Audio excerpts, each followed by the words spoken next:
আসসালামু আলাইকুম। এই যে দেখেন আমাদের বাবা পিঠের সমারোহ। শীত আসতে না আসতেই বাবা পিঠের প্রস্তুতি।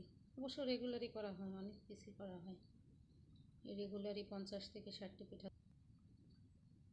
বুঝতে পারছেন?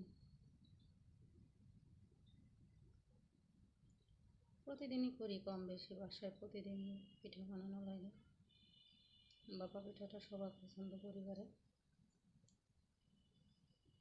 জানি না কেন, তবে এটা করি, সবসময়ই করি আর কি।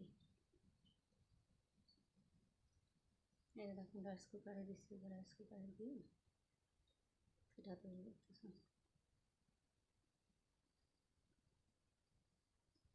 রাইস কুকারের মধ্যেও আছে অনেকগুলো পিঠা।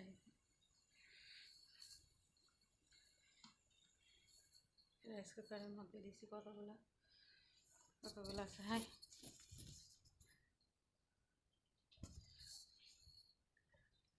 এই যে একটা বাটি দেখতেছেন না, আমি অনেক শখ করে নিয়ে আসছিলাম বাটিটা, বুঝতে পারছেন? বাবা পিঠার জন্য ঢাকা থেকে নিয়ে আসছি বাটিটা, অনেক শখ করে নিয়ে আসছিলাম এটা করবো বলে।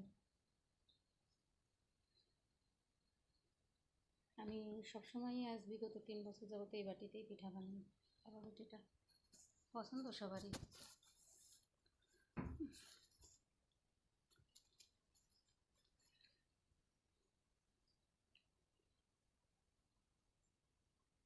শীতের সময়ে, বিশেষ করে শীতের সময়ে আমাদের বাড়িতে রেগুলারই একটা না একটা পিঠা থাকবেই, হয় পাটিসাপটা, না হলে বাবা পিঠা, না হলে দুধ পুলি, না হলে চন্দন পুলি, একটা না একটা থাকবেই রেগুলারলি।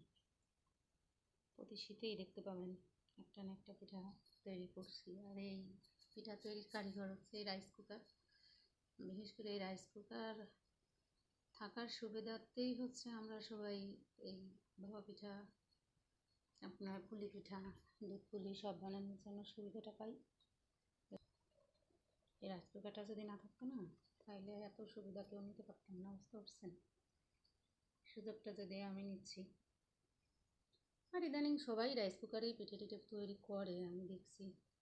শুধু আমি বলে যে কথা তা কিন্তু নয়, সবাই কম বেশি রাইস কুকারেই পিঠা টিঠা বানায় আর কি।